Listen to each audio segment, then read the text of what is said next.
Halo Kedua, selamat jumpa di Tribun Ambon hari ini, edisi 23 Mei 2023 tentunya. Bersama saya Ajeng Hatalia akan kami hadirkan berita terbaru dari Kota Ambon, Provinsi Maluku. Selengkapnya di Tribun Ambon hari ini kita mulai dengan berita pertama. Longboat berisi 7 orang tenggelam di perairan Tanjung Jasi, Tanimbar. Sebuah kapal longboat yang memuat 7 orang tenggelam di perairan Tanjung Jasi, Kabupaten Kepulauan Tanimbar pada Senin 23 Mei 2023.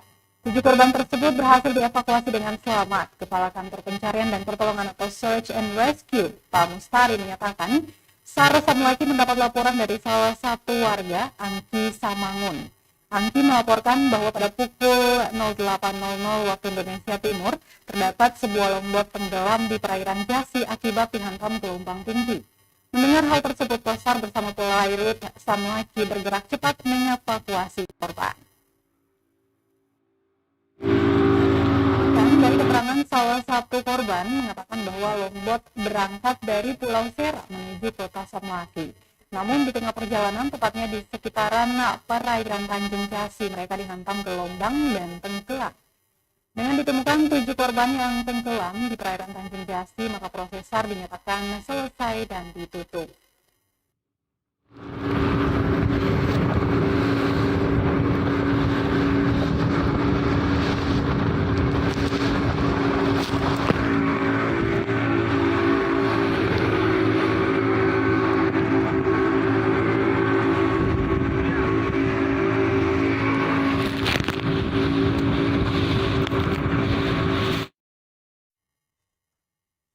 Pemprov Maluku raih opini UETP BPK dengan 7 temuan masalah pada LHKPN.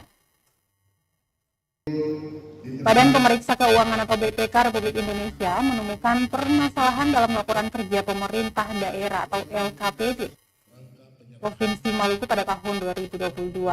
Auditor Utama Keuangan Negara 6 BPK Republik Indonesia Laude Nusriyadi mengungkapkan terdapat 7 temuan yang bersumber pada kelemahan sistem pengendalian intern dan kepatuhan terhadap ketentuan peraturan perundang-undangan dalam penyusunan laporan keuangan tahun 2022 dan pengelolaan keuangan daerah.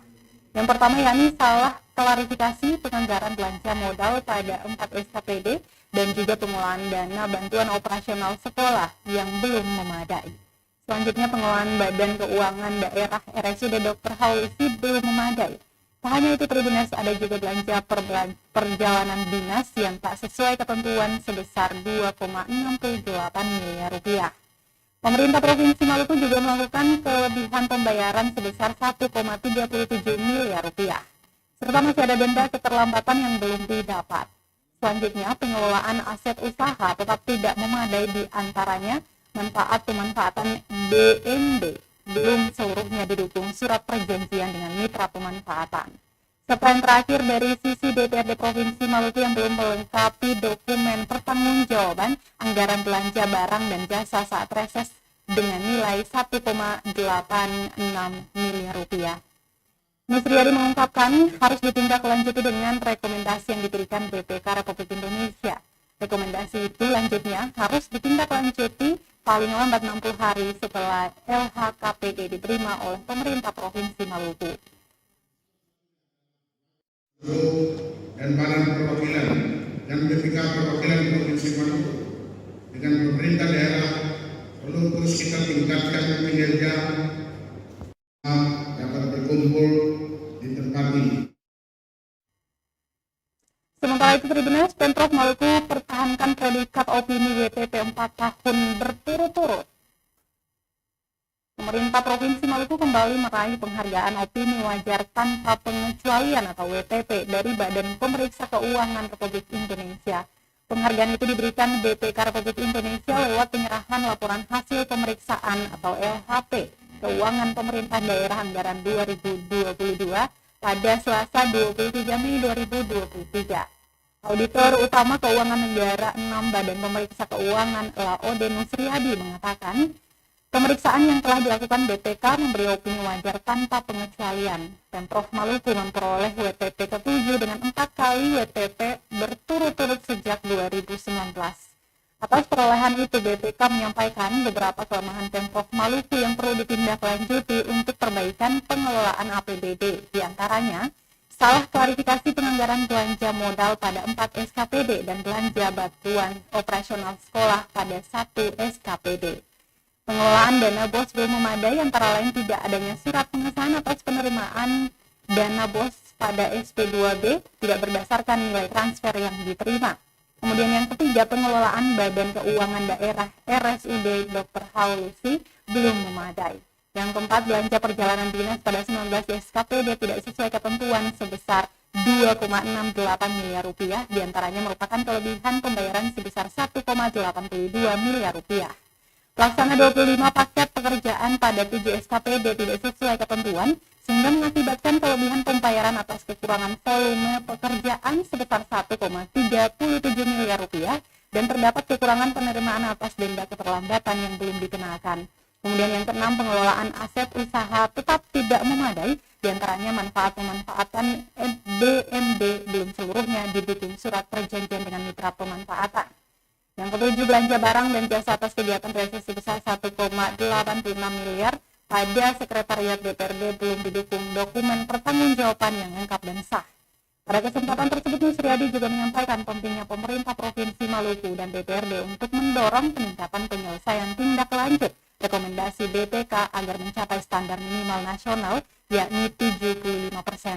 Adapun penyerahan LHP ini juga dihadiri oleh Wakil Gubernur Maluku Barnabas Orno, serta jajaran Forum Koordinasi Pimpinan Daerah dan jajaran organisasi perangkat daerah Maluku. Memperoleh penilaian atau opini dari BPK, yaitu wajar tanpa pengecualian. Itu artinya bahwa laporan keuangan berdasarkan sebagaimana kita pahami bersama bahwa ada 4 jenis opini yang diberikan oleh Badan Pemeriksa Keuangan, dan salah satunya adalah Maluku dan Badan Perwakilan dan BPK Perwakilan Provinsi Maluku dengan pemerintah daerah perlu terus kita tingkatkan kinerja dapat berkumpul di tempat ini. Kita ke berita terakhir, Tribuners. Harga ikan terkini di Pasar Binaya Masohi yang dimulai dari Rp15.000 hingga Rp200.000.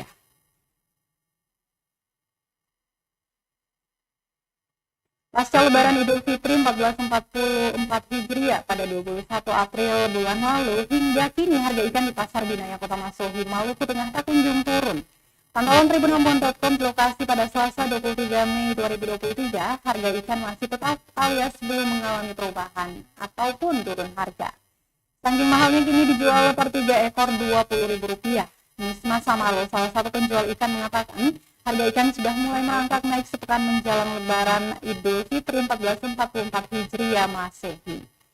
Lonjakan itu terus naik dan masih bertahan hingga hari ini. Sebagaimana biasa, lanjut dia, kenaikan harga terjadi disebabkan kebanyakan nelayan masih belum melaut. Belum lagi kurangnya hasil tangkap jadi sebab harga ikan di sana tak kunjung turun. Pasalnya kondisi demikian memicu penjualan eceran di pasar menjadi semakin meningkat. Dia melanjutkan harga ikan momar dijual per 3 ekor Rp20.000, sementara ikan kawalinya per 5 ekor hingga 6 dijual Rp20.000. Sedangkan jenis ikan besar seperti tuna yang biasanya dijual per ekor Rp50.000 hingga Rp70.000, kini naik menjadi Rp200.000 per ekornya.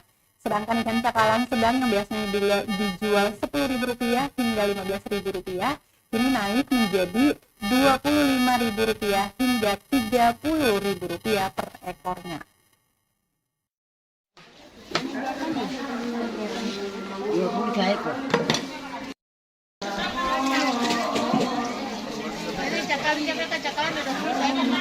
Kalau yang besar